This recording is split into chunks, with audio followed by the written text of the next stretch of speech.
বাবা Kaiser, Kaiser, একটু বসো, আমি চা বানিয়ে নিয়ে আসি। ঢাকায় থাকো? স্কুলের সার্টিফিকেট পাওয়া পর্যন্ত মফস্বলে বড় হয়েছি। ওর তো আব্বা মা মারা গেলেন, পরে ঢাকা চলে আসছি। আত্মীয় স্বজন? আমার বাবার যা কিছু ছিল সবকিছু দখল করে ওনারা ভালো আছেন। আমি প্রশ্নের কাছে যেটা শুনলাম, তুমি জব করতে চাও না, বিজনেস করতে চাও না, কিছুই করবে না। বাবা অ্যাজ আ রাইটার কিন্তু অনেক পপুলার, মানুষজন বলে একদিনও হুমায়ুন আহমেদের মতো বড় হবে। একদিন? এখন তো না। ওর তো কোনো ক্যারিয়ার গোলই নেই। ও যে প্রফেশনটা বিলং করে এটা তো কোনো ফিউচার নেই, একটা বুলশিট প্রফেশন। সরি আঙ্কেল, কি বললেন? আমি বলেছি বুলশিট প্রফেশন। আপনার কাছে মনে হচ্ছে যে রাইটিং প্রফেশন বুলশিট। ভালো কোন প্রফেশন মনে হয় আপনার কাছে? দুর্নীতি করা, ঘুষ খাওয়া। Shut up! কি বলছো তুমি? আপনি আপনার বুকে হাত দিয়ে বলেন তো, এই যে আপনার বাড়িতে আপনি এরকম দামি সোফা রেখেছেন, আপনি যে স্যালারি পান ওটাতে যায়, আপনি ঘুষ খান না? কাইজার, এটা দেখার দায়িত্ব কি তোমার? তুমি কার সাথে কথা বলছো জানো? আমি একজন ঘুষখোরের সাথে কথা বলছি। Shut up! তোমার বাবা মা তোমাকে কোনো শিক্ষা দেয়নি? প্লিজ বাবা মাকে নিয়ে কথা বলবেন না। তুমি আমার বাড়িতে এসে কথা বলছো, আমাকে অপমান করছো। আপনি বাবা মাকে নিয়ে কথা বলবেন না। তোমার বাবা মা হচ্ছে অশিক্ষিত, মূর্খ। আসলে কি জানো আর সে তখন থেকে দেখছি বাবা একটা কথা বললে তুমি কথা বলেই যাচ্ছ। উনি একটা বয়স্ক মানুষ, উনি না হয় তোমার কোনো কথায় বিরক্ত হয়েছে, তাহলে একটু বুকটা বন্ধ করে রাখো। কাইজার বাসা থেকে বের হও। আমার বাবা মাকে নিয়ে কাইজার আমার বাসা থেকে বের হও। আমি আমার দারোয়ান আজকে ডাকতেছি না, এটা আমার ফাইনাল ডিসিশন। আমার সাথে আর কোনো ধরনের যোগাযোগ করবে না, বের হও। বের হও কাইজার।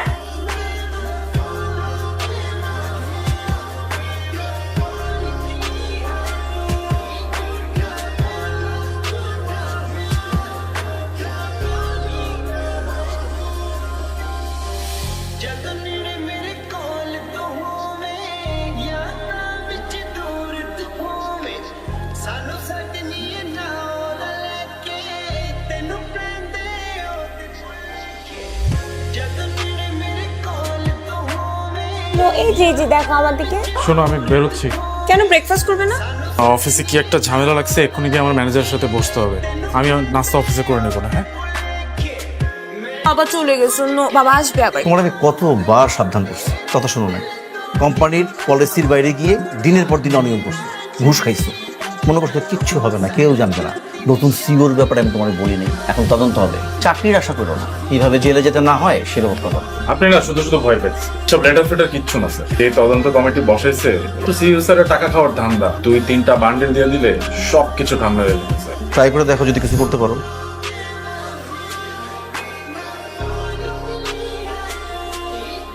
কি হয়েছে তোমার? কিছু না। কিছু তো একটা হয়েছে, বলো আমাকে। অফিসের একটা ফাইন্যান্সিয়াল প্রজেক্ট নিয়ে অনেক বড় ঝামেলা হয়ে গেছে। এখন না আমি বুঝতেছি না আসলে কিভাবে কি ম্যানেজ করবো। তো ম্যানেজার স্যার তো তোমাকে অনেক স্নেহ করে, উনি কোনো হেল্প করতে পারবে না? স্যারকে বেশ কয়েকবার বলছি। কিচ্ছু হবে না, এত টেনশনের কিচ্ছু নেই। ম্যানেজার স্যারের সাথে তো আমি কথা বলেছি কয়েকবার, একটু কি করা যায়, টেনশন করো না। এই যে শুরু হয়ে গেছে, ঘুমাতে আসো।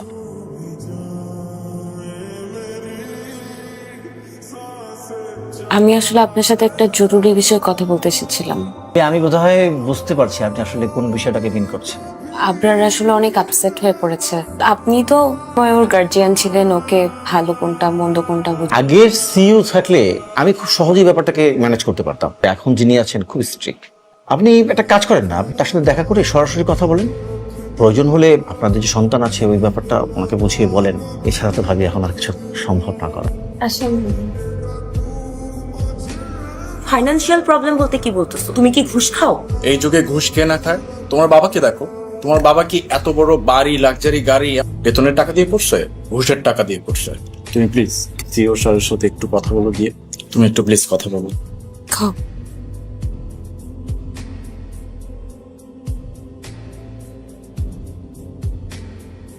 কাইজার, টিমের সবাইকে কনফারেন্স রুমে আসতে বলুন। কাইজার, ওনাকে বলুন আগামীকাল আসতে। আপনাকে জন্য ফোন করে তারপর আসে।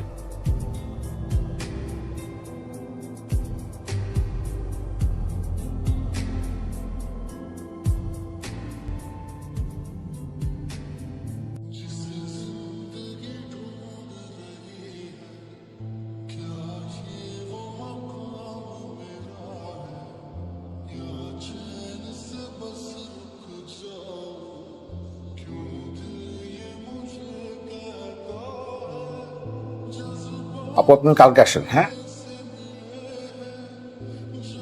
স্যারের সাথে কথা বলতে পারছি না। কালকে আবার যেতে বলেছে। মহান আদর্শবান সিওর বাচ্চা করছে, প্রত্যেকটাকে জেলে পাঠাইছে। এই হারামজাদার বাচ্চা কোনোভাবেই আমাকে ছাড়বে না। তুমি প্লিজ আরেকবারের জন্য লাস্ট ট্রাই করবা। Your my last. তুমি প্লিজ আরেকটা বার একটু কথা বলে দেখো ম্যানেজ করা যায় কিনা। উনি ম্যানেজ হলেই সবকিছু সলভ হয়ে যাবে। একটু দেখবা প্লিজ। কাইজারকে ফোন করেন, কখন আসবে সেটা অ্যাটলিস্ট আমাকে জানান। আমাদের এরকম কোনো নিয়ম নেই স্যারকে ফোন করার।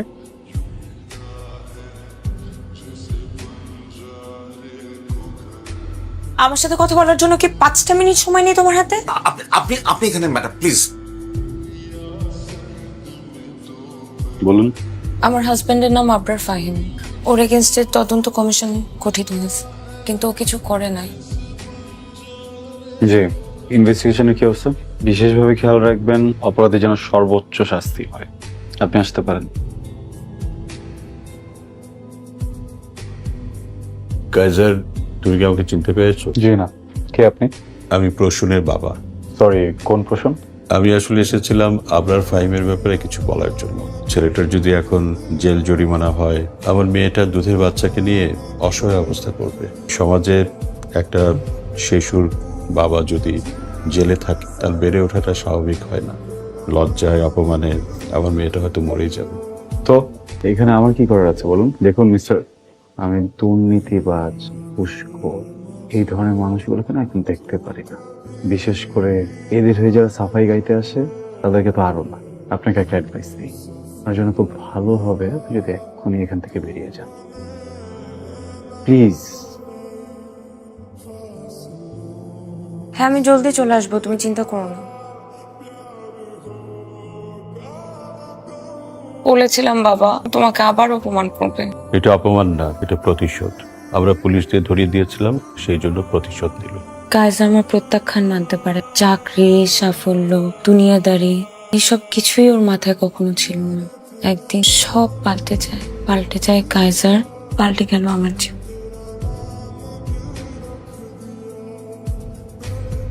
কাইজার, তুমি কি চাও আমার থেকে? আমার জীবনটা কি তুমি তছনছ করে দিতে চাও? তুমি কি আমাকে রাস্তায় ফেলে দিতে চাও? তুমি আমাকে পথে বসাতে চাও? তুমি কি চাও আমি আমার বাচ্চাটাকে নিয়ে রাস্তায় রাস্তায় ঘুরে বেড়াই? কি করলে তোমার একটু শান্তি হবে বলো? তোমার অনেক রাগ না আমার উপরে? তোমার সাথে পার্সোনাল সময় কাটালে তুমি খুশি হবা? আমাকে তখন শান্তি দিবা?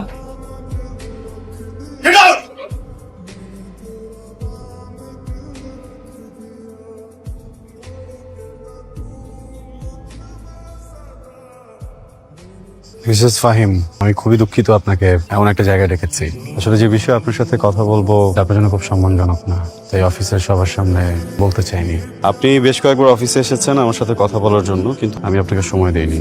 আপনি নিশ্চয়ই ভেবে নিয়েছেন এর পিছনে ব্যক্তিগত কোনো কারণ আছে। আমি বা আমার কোম্পানি আমরা প্রফেশনাল, কথা বলতে চাচ্ছিলাম। এখানে আপনার হাজবেন্ডের করা সব ফ্রডের ডিটেলস আছে। সচেতন মানুষ হিসেবে পুরোটা দেখে আমাদের বলবেন একই সাথে আমাদের কি করা উচিত।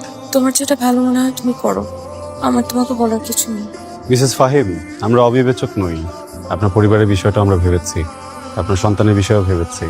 অ্যাপয়েন্টমেন্ট লেটার আপনি চাইলে কাল থেকে জয়েন করতে পারেন। Thank you. Welcome. Kaiser,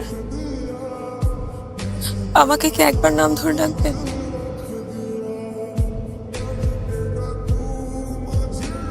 good luck Prasun.